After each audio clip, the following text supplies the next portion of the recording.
gut feeling campaign is about empowering people who suffer from digestive health problems to take back control of their lives and not let digestive health issues take over. Yes, author and cook Indy Power joins us with a meal which proves that having digestive health issues doesn't mean you have to have a bland or a boring diet. And that's so true, Indy, isn't it? Yeah, so what I'm making today is full of loads of things that are great for your gut. So I'm using lentils as the main thing to make the Dahl, and they're full of fibre, so that's amazing for digestive health. And then I've got loads of anti-inflammatory things like turmeric and ginger, and they give loads of flavour, but they're also great for your digestion. Is this going to be spicy? No, it's not. So it's kind of mild. It's more just fragrant rather than spicy. Were you about to opt out? Well, not at all. I like a bit of spice, as you well know, Anna. Yeah, but spicy food is one of the things that can irritate people. Oh my God. But people would say that is one thing, spicy is some known. people, Is that always the case? No, so it really depends on you. The whole thing about this campaign is really showing that it's individualistic, and it's really, diet is completely different for everyone. And that's what I always talk about as well. It's really about taking the time to, keep a food diary if you're having some issues, things like that, so you can really pinpoint the things that you can and can't have. Yeah, because you might be able to have something and I can't, and the other way around. Okay. So I better get going before I run out of time. I'll let you get stuck in. Can I ask you, while you're getting prepared there, Indy, Dahl is kind of a relatively new concept in Ireland, isn't it? It's kind of a trendy food. Yeah, so it's an Indian dish, and it's kind of like a lentil curry. So you've got loads of spice in there. It's got a lovely kind of almost porridgey texture in the way that it's really comforting. Yeah. But yeah, it's just really, really delicious. It's so nice, like in winter or summer, but and just curl up with a bowl of it. Comfort food. Yeah, it's gorgeous. So I've just got a little bit of coconut oil here in the pan.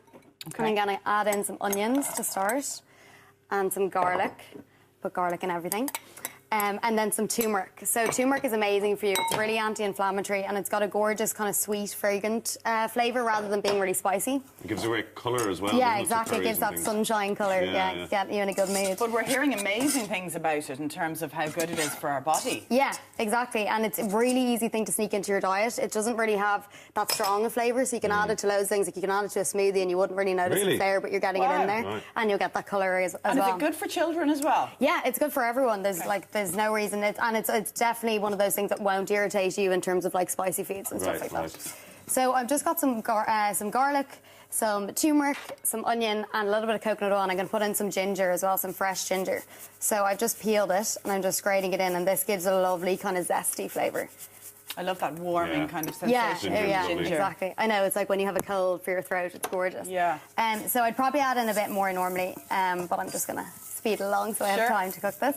So, and then I'm going to go in with my lentils. So these are red split lentils, so they cook much quicker than the kind of brown and black ones, and they go that kind of a bit of a mushier texture, but that's kind of what we're going for. Lentils are a great one, actually, if you're trying to convince the meat eater in your life to eat something vegetarian, like a lentil curry. Because I remember my wife made a red lentil curry for me one time, and I was highly dubious about the whole thing. But it's kind of got a kind of a...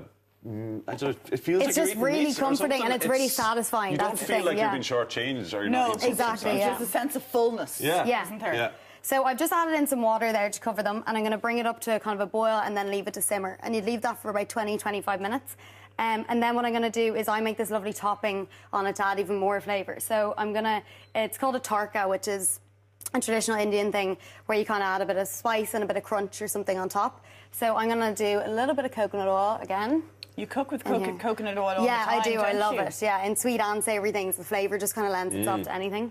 And then I've got some lovely spices here. So I've got some mustard seed, some cumin seed, and then a little bit of chilli flakes. And that's for me because I love that, but I don't know if you like it. So I'm just going to pop them in there. Never mind your digestive health. Yeah, exactly. The chilli flakes there. So there's just a few in there, but they'll just add a nice little bit of heat.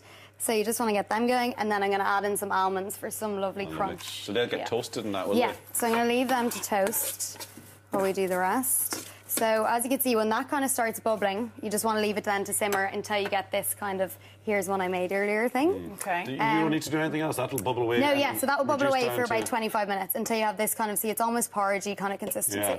And then what I'm going to do is I'm going to add in some coconut milk for a nice kind of creaminess. Right. So this is full fat coconut milk. It's just one of the Thai ones. They have like lovely creamy ones. So they're the ones I always look out for. Don't be going with the light stuff. The light stuff it's a bit watery, isn't it? Yeah, it's very watery. You can see how creamy this is. My wife comes back to the supermarket with the low fat. I know, I've done that myself. I know, everyone's done it, I think, but it's so worth it. And you don't even have to add as much. It's really rich.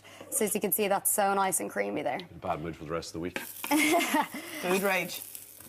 So yeah, I love using this kind of coconut cream as well in desserts and stuff. Like you can pour that over some strawberries while you're watching Wimbledon. It's delicious. Good idea, actually, if you don't use the whole tin. Exactly, yeah. So you just want these to get nice and golden. And this is ready now. So you'd leave it kind of for 25 minutes like I did with this one, and then just stir in the coconut milk. And once that's kind of warmed through, you're kind of ready to serve it. So I'm going to get a nice serving bowl for you guys here.